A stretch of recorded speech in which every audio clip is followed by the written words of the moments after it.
Hey everyone, I'm Trevor Swire. Thanks for taking the time to listen to my presentation. Today I'm going to talk about the Black Mirror episode Black Museum, and I'm going to connect it into the important frameworks of critical theory and biopower. Uh, this episode, which is the season 4 finale, is both a horror story and kind of a philosophical thought experiment. It asks us to consider how technology, especially ones associated with the conscious mind and sensory feelings, um, how they capture our pain and emotions and our consciousness, and how they can be used for profit and entertainment and control over the human experience. And in doing so, kind of echoes the questions that critical theorists and Foucault raise about power and technology, and especially about how capitalism kind of regulates human life. So, um, um, go next. So, kind of just open up and give you an overview of the episode. It begins with Nish. She's a young woman. She's traveling across the desert. Her car seems to be low on battery, and she kind of rolls up next to this sideshow attraction, and it's called Black Museum. So she decides to go inside. She meets the curator. He's running the museum there by himself. His name is Rolo Haynes. He's very slick. He's charismatic. Think of maybe a circus ringleader kind of character. And since they're there alone, he promises Nish that he will show her, the private tour and all the best attractions that his museum has to offer. So, um, he shares three stories, but each of them kind of have a chilling, connection.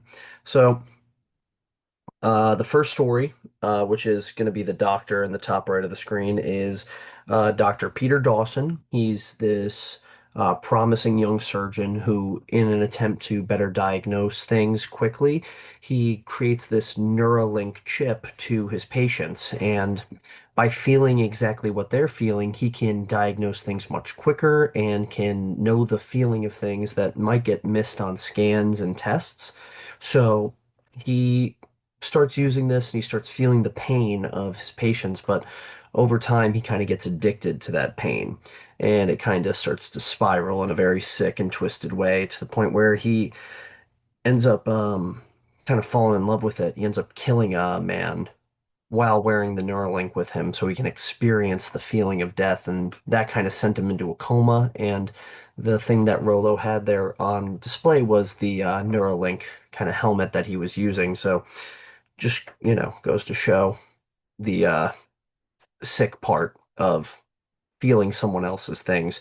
The second thing is the stuffed monkey in the top left. A little bit more intimate, but I think in my case, the most disturbing one.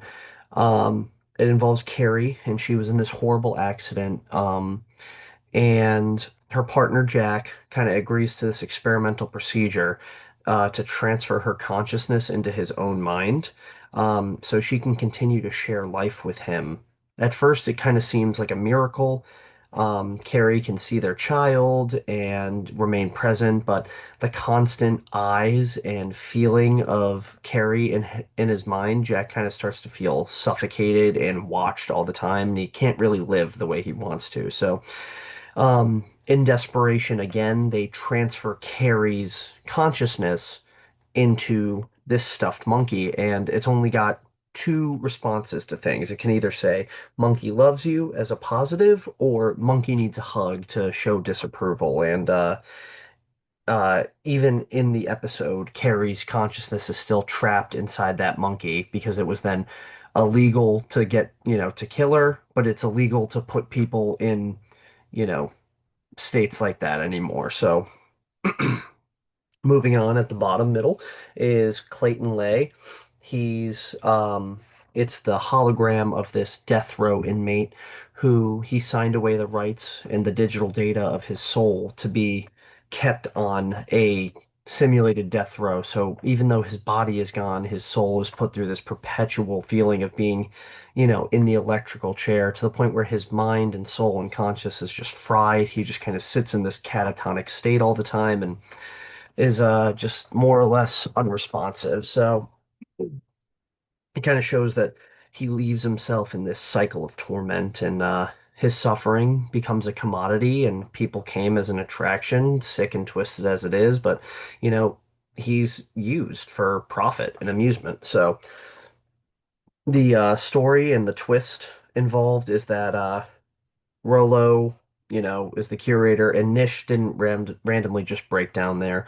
Her father is Clayton Lay, and she's there to, free him. She ends up killing Rolo and, frees her father's copy of his soul from the machine and puts Rolo's there instead. So now we can kind of start to move on to the critical theory application. So, critical theory, just to explain the concept, it kind of comes from the Frankfurt School of philosophers. Oh, yep. So there's the end of episode. Excuse me. So here's the application. It comes from the 20th century Frankfurt philosophers. Um, and it kind of talks about how technology is never neutral, but it's shaped by the economic and political interests of the systems that they serve, and that the promise of freedom kind of masks the control that the technology has already, stated and made you dependent on. So to apply that lens to Black Museum, you know, Rollo Haynes, the curator, represents the capitalist logic at its lowest, grossest point, where he takes technologies originally developed for really great and pure purposes and twists them into these evil sideshow attractions. Um, and it's purely for profit and spectacle. And that's what he wants. He wants to monetize the human experience. He wants to monetize human suffering. So, critical theory just kind of helps us see that the museum is not just a horror setting. It's also a metaphor for how capitalism kind of exploits the most intimate parts of the human experience. Yes, it can start with better health care and eternal relationships and better justice, but you know, each of them kind of morph and grow into this funhouse mirror image of something that, you know, was never what they were intended to be. Um, we can now turn to biopower. So, biopower was obviously the concept brought up from Foucault. He argued that in modern society, power doesn't operate, you know, through force or law alone, but instead it kind of works by managing life itself. He called this biopower. It was a form of power that regulates populations, it disciplines bodies, and it shapes behaviors of masses. So, biopower kind of operates through surveillance. It makes things visible and measurable and knowable. It also makes works through normalization, which is defining what's okay or acceptable, and disciplining those who fall outside that range. And it also goes through optimization by using knowledge to improve life, but it also comes at the cost of freedom. So we see biopower in Black Museum through the doctor's implant. It kind of makes the private experience of pain completely transparent. Like the doctor immediately knows what the patient's going through, and it's given to him as pure data. There's nothing personal about it. It's just binary now.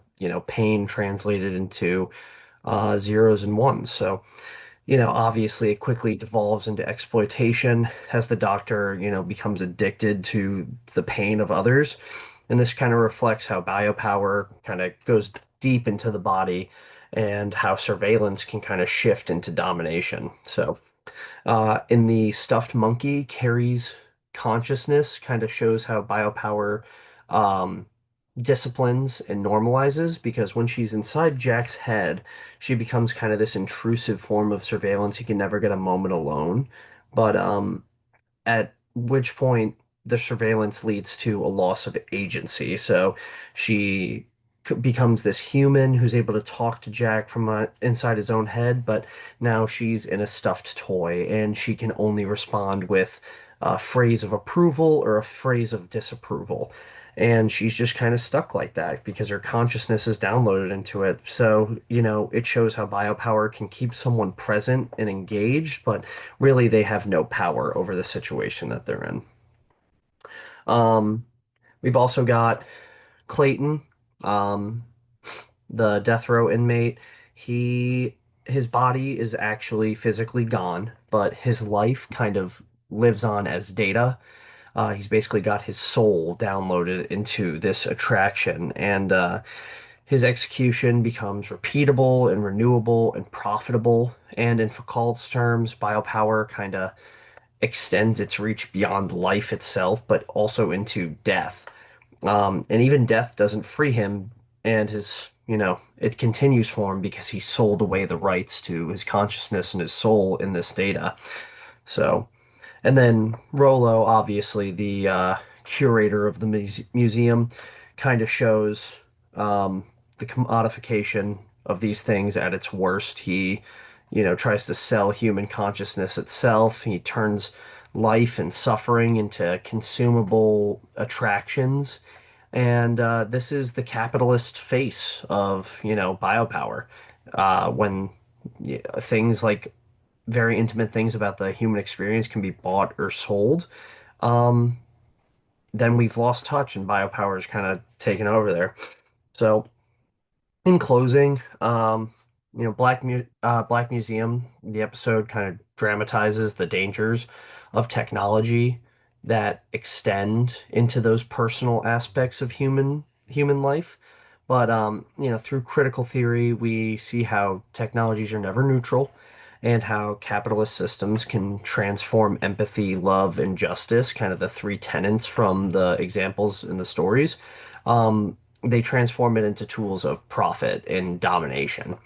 Um, Through biopower, we also see how these technologies regulate people, they strip agency, and they even deny death itself, as a natural endpoint, because instead you're data now, and the rights to yourself have been sold and owned by someone else.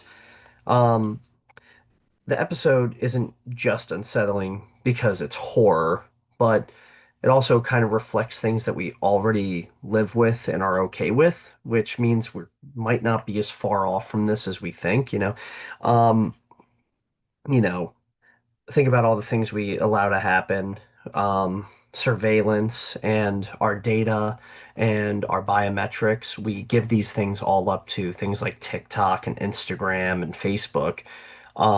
We allow them to have these things over us and have this power over our data and ourself because we get these nice little bite-sized pieces of media in return, and we're willing to make that trade-off. So, you know, with that logic, we're only about a step or two away from being okay with the things that would be presented in this Black Mirror episode. So, you know, you just got to be careful when that line between living and dying kind of starts to blur.